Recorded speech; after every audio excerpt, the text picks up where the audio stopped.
Hey guys, it's Camus here, and some of you probably already know, but I'm a big fan of Michael Basman.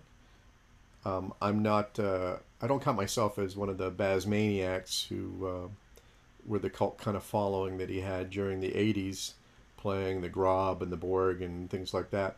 Um, I respect a lot of his opening ideas. I played the St. George for many years, still do, and achieved pretty good results with it. And his Bishop E2 Sicilian is a mainstay of my repertoire. And some I've learned a lot of opening lines, but I'm not all that crazy about the Grob or the Borg. Although the Borg against 1C4 is actually pretty interesting. I've never had the opportunity to play the Creepy-Crawly, but that also looks quite interesting. Recently, I read that he was back to playing and had won a weekend tournament in England. I think this happened at the same time as the British Championship in Torquay. And he actually came in first place, winning 5 games out of 5, and of course, employing his trademark openings. In case you're unfamiliar with Michael Basman, he was one of the first up and coming young players in England in the 70s. Came within a hair's breadth of winning the British Championship and lost on a tiebreak to William Hartston. He's an international master. Again, he barely missed becoming a grandmaster. Ray Keane said that if he had just stuck to normal openings, he would undoubtedly have been a grandmaster.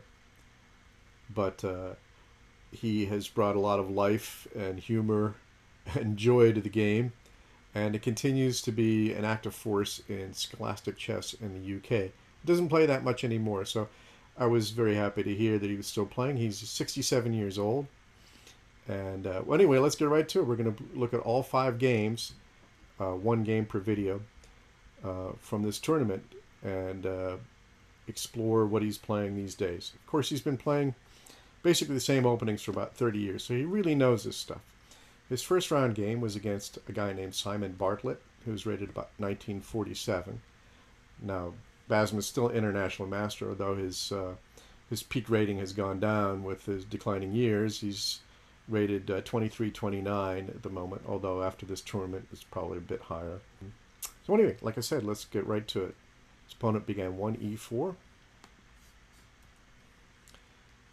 And Basman plays h6, signaling.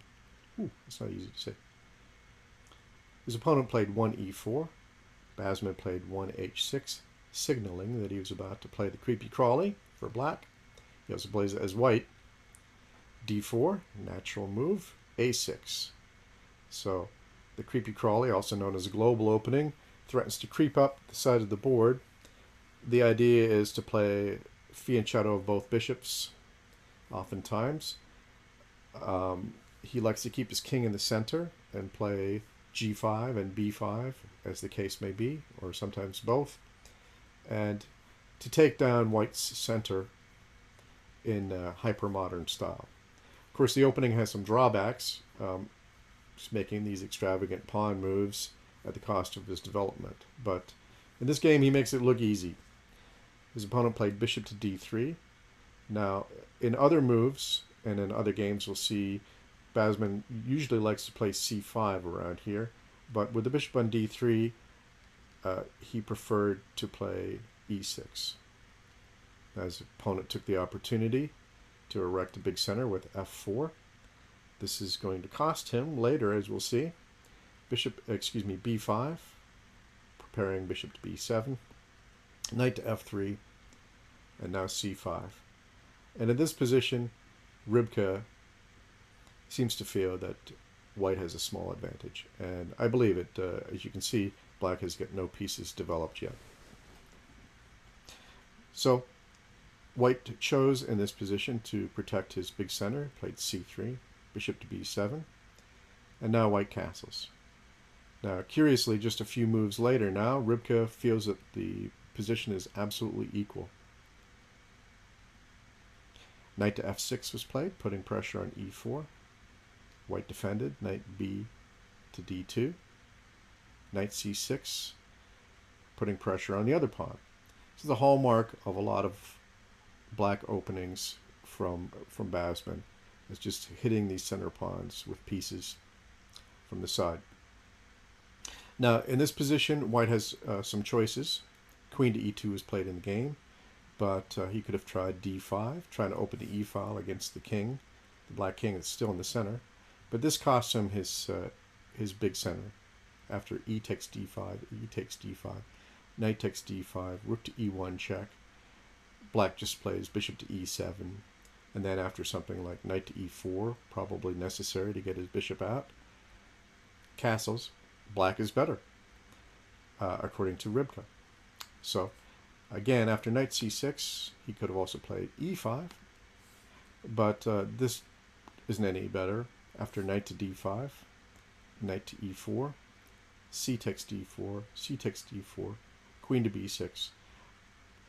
Black has pressure on the d pawn, and his knight on d5 is controlling the e3 square. Black can't play bishop to e3 as he'd like to do. But on the other hand, both sides have good outposts for the knight. Black on d5, knight and white on e4. It's equal. Okay, so in the game, his opponent, after knight to c6, played queen to e2, which is also a fine move. Queen to b6 was played by black, and this is beginning to exploit the weakness of white having played f4 earlier in the game.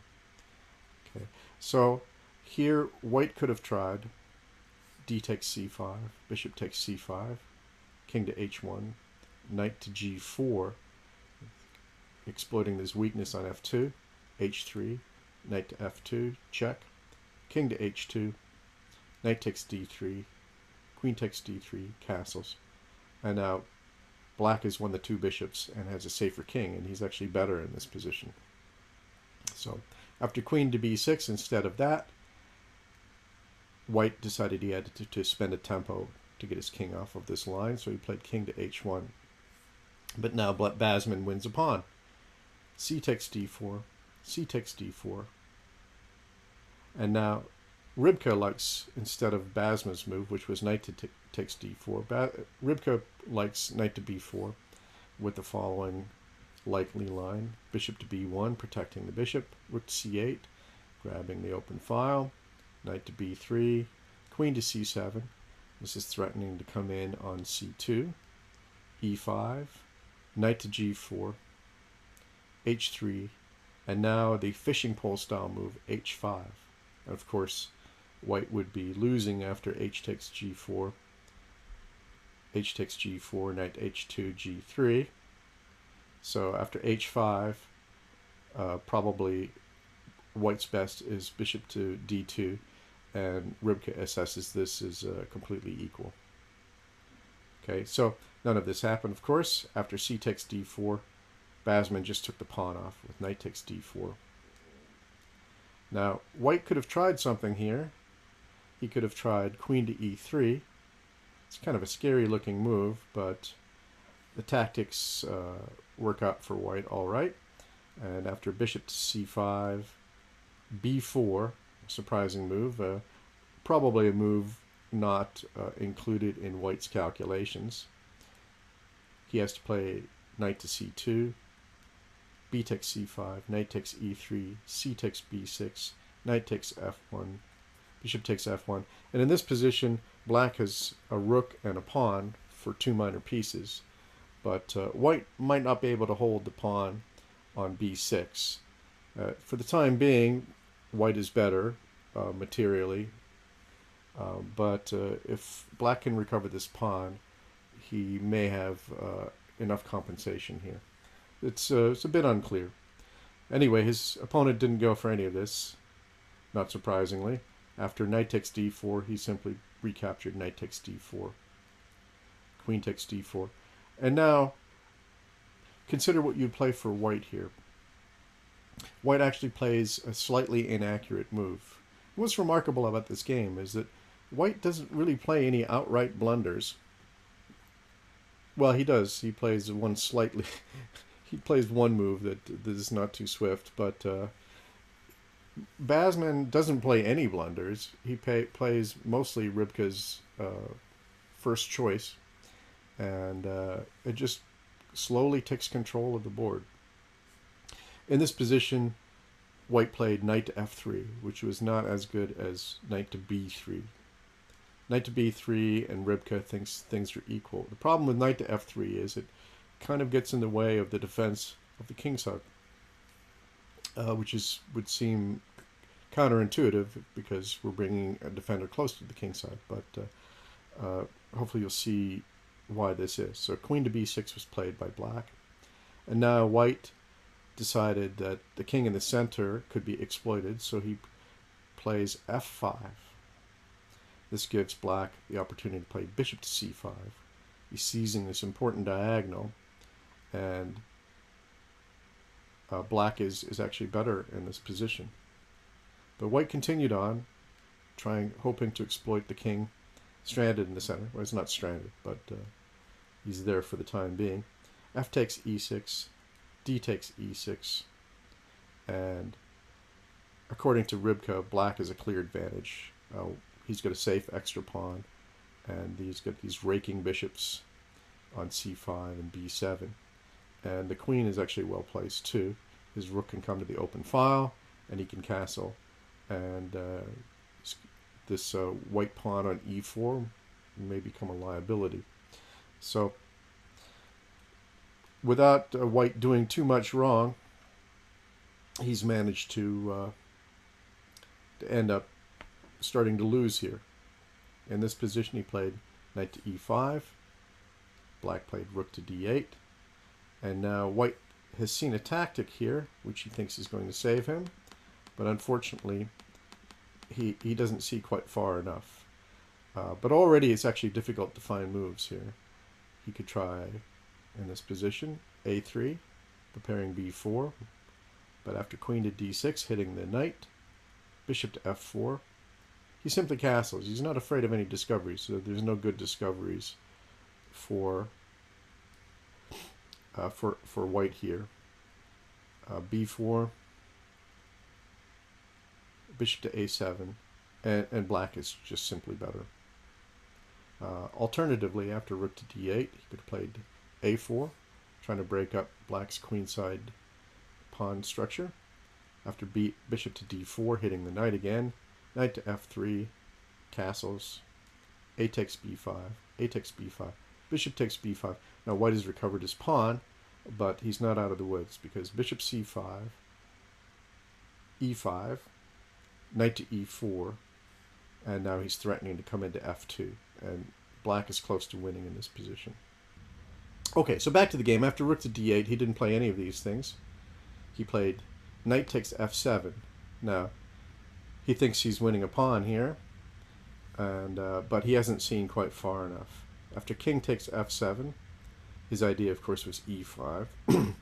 Black plays just the sneaky move. He plays queen to c6, and now he's got a major threat. He's switched from one diagonal to another diagonal. And the threat here is rook takes d3. And of course, if queen takes d3, then there's a mate on g2. So White creates another inaccuracy. He plays bishop to c2. It's actually hard to suggest. I believe that the Ribka suggested in this position instead of bishop c2, liked rook to f3 better, but still giving black a large advantage. And again, black is just on the verge of winning according to the computer. So anyway, after queen c6, bishop to c2, king to e7. Now he takes his piece back.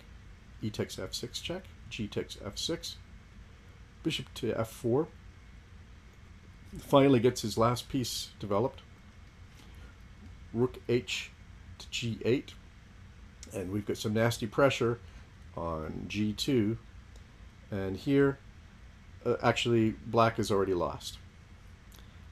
He played bishop to g3, which is about as good a choice as any, and then was surprised when White played queen takes g2, queen takes g2, bishop takes g2 check, king takes g2, and now rook to d2. And this is the point that white had missed when he went into this king to f7 line. Excuse me, when he went into the knight takes f7 line. So white resigned in this position. Black's got two connected pass pawns. He's a 1947 player facing a seasoned international master, so he threw in the towel. So I hope you enjoyed this, and we'll see you on the next round game.